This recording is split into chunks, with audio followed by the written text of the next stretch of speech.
मन क्या है? मन को कंट्रोल कैसे करें?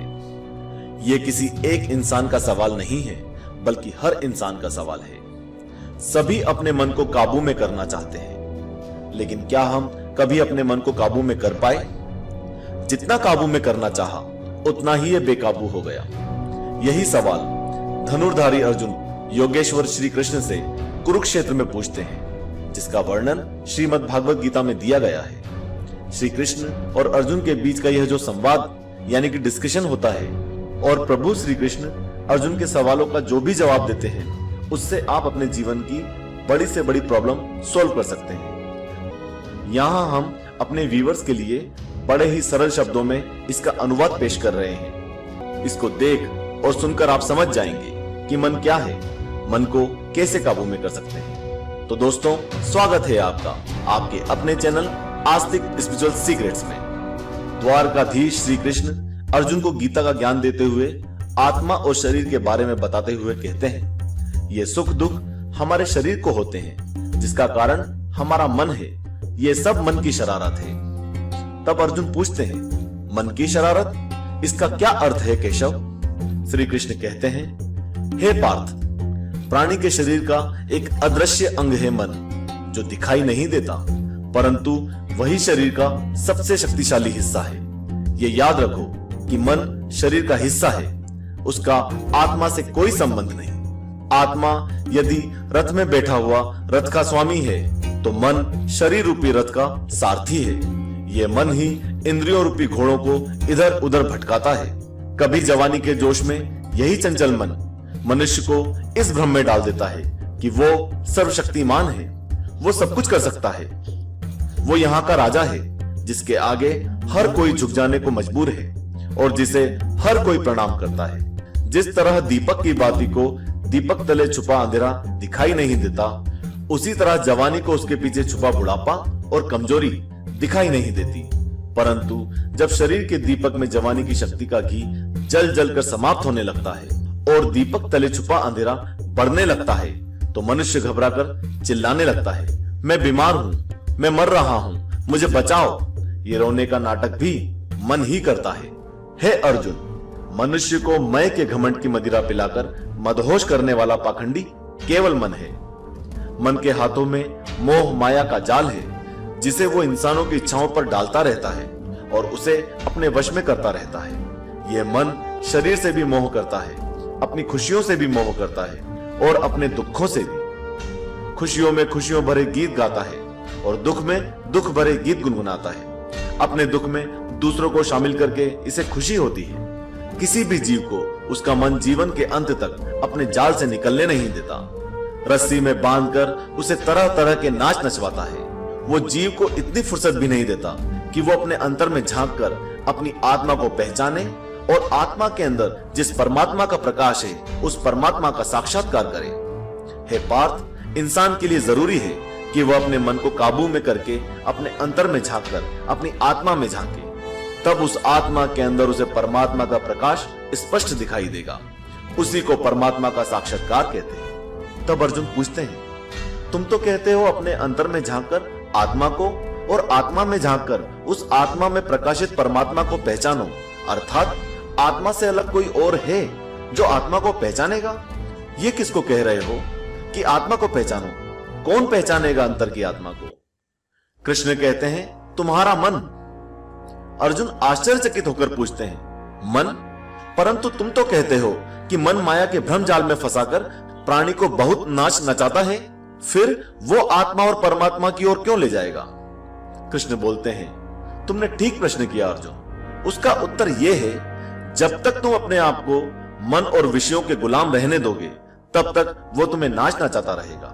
हे पार्थ, मनुष्य का शरीर एक रथ की तरह है। उस रथ के जो घोड़े हैं, उन्हें मनुष्य की इंद्रियां समझो, जैसे नाक, आंख, कान, मुंह, जबान आदि। उन इंद्रियों के घोड़ों को जो सारथी चलाता है, वो सारथी मन ही है, और उस रथ में बैठा हुआ उस रथ का स्वामी वही आत्मा है। मनुष्य की इंद्रियां अपने विषयों की तरफ आकर्षित होती रहती हैं और उसका मन इंद्रियों को उसके विषयों की ओर ही दौड़ाता रहता है। ये तभी तक हो सकता है जब तक जीवात्मा अपने मन को काबू में ना लाए। जब तक मन काबू में नहीं आएगा, वो इंद्रियों को उनके विषयों की ओर ही दौड़ाता रहेगा। विषय उनको बुलाते हैं, इंद्रियां उनकी तरफ भागती हैं और मन रूपी सारथी जीवात्मा रूपी स्वामी की परवाह किए बगैर रथ को उस ओर लिए जाता है। परंतु जब तुम स्वयं मन के अधीन न रहकर मन को अपने अधीन कर लोगे, तो वही मन एक अच्छे सारथी की तरह तुम्हारे शरीर रूपी रथ को सीधे प्रभु के चरणों में ले जाएगा। इसीलिए मैंने कहा था, मन एव मनुष्याणाम कारणम बंध मोक्षयोः।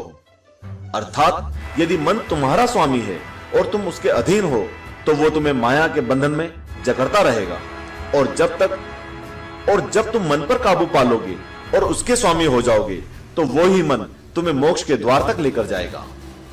तब अर्जुन पूछते हैं, हे मधुसूदन, ये कहना तो बहुत आसान है, तुम मन पर काबू पालो, मन के स्वामी बन जाओ, लेकिन यही तो सबसे मुश्किल काम है। हे केशव, मन तो हवा की तरह चंचल है। जिस तरह बहती हुई पवन पर काबू पाना नामुमकिन है, इसी प्रकार इस चंचल मन को अपने अधीन करना सबसे कठिन काम है। इस पर पूर्ण पुरुषोत्तम श्री कृष्ण बोलते हैं, हे अर्जुन, तुम्हारा यह कहना सत्य है कि मन बहुत चंचल है, उसे अपने वश में करना बहुत मुश्किल है। अर्जुन एकदम बोले, मुश्किल ही नहीं जनार्दन, असंभव है। कृष्ण कहते हैं, नहीं अर्जुन, मुश्किल जरूर है, परंतु असंभव नहीं है। अर्जुन पूछते हैं, तुम्हारा कहना है मन को वश में करने का कोई तरीका, कोई साधन भी है?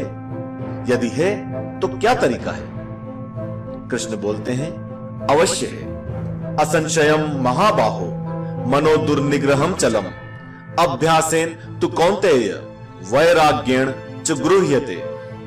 अर्थात, हे कुंती पुत्र, मन को वश में करने के लिए उस पर 2 तलवारों से प्रहार करना पड़ता है। एक तलवार अभ्यास की है और दूसरी तलवार है वैराग्य की।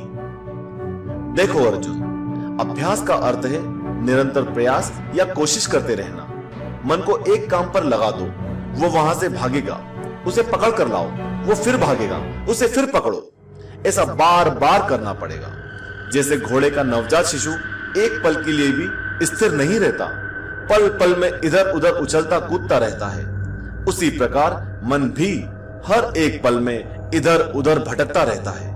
एक चंचल घोड़े की तरह मन भी बड़ा चंचल होता है, और ऐसे चंचल मन को काबू करना उतना ही कठिन है जैसे किसी मुंहजोर घोड़े को काबू करना। ऐसे घोड़े को काबू करने के लिए सवार जितना जोर लगाता है, घोड़ा उतना ही विरोध करता है और बार बार सवार को ही गिरा देता है। लेकिन यदि सवार संकल्प ले ले, तो आखिर में वो इस घोड़े पर सवार हो जाता है। बस फिर वही घोड़ा सवार के इशारे पर चलता है। इसी प्रकार यदि मन को भी कंट्रोल की रस्सी में बांधकर बार बार अपने रास्ते पर लाया जाए, तो अंत में वो अपने स्वामी का कहना मानना शुरू कर देता है। इसी को कहते हैं अभ्यास की तलवार चलाना। तब अर्जुन पूछते हैं, जब अभ्यास की तलवार से ही मन सही रास्ते पर आ जाए, तो फिर वो दूसरी वैराग्य वाली तलवार की जरूरत क्या है? तब वासुदेव श्री कृष्ण कहते हैं, इसकी जरूरत इसलिए है, एक बार ठीक रास्ते पर आ जाने के बाद मन फिर से उल्टे रास्ते पर ना चला जाए, क्योंकि उल्टे रास्ते पर इंद्रियों के विषय उसे सदा ही आकर्षित करते रहेंगे। झूठे भोग, विलास और कामना वासना की प्यास उसे फिर अपनी ओर खींच सकती है। इसलिए मन को यह समझाना जरूरी है कि ये सारे विषय और भोग झूठे हैं, इनका कोई सार नहीं है। योग माया के द्वारा पैदा होने वाले मोह का भ्रम है। मन जब इस सत्य को समझ लेगा, तो उसे विषयों से मोह नहीं रहेगा, बल्कि उसे वैराग्य हो जाएगा। और यही वैराग्य की तलवार का काम है कि वो विषयों को काट के मन को सन्यासी बना देती है। तो दोस्तों, यह था कृष्ण और अर्जुन के बीच का वह बेशकीमती संवाद, जिसमें कृष्ण अर्जुन को यह बताते हैं कि वास्तव में मन है क्या और मन को कंट्रोल में कैसे किया जाए। जय श्री कृष्णा।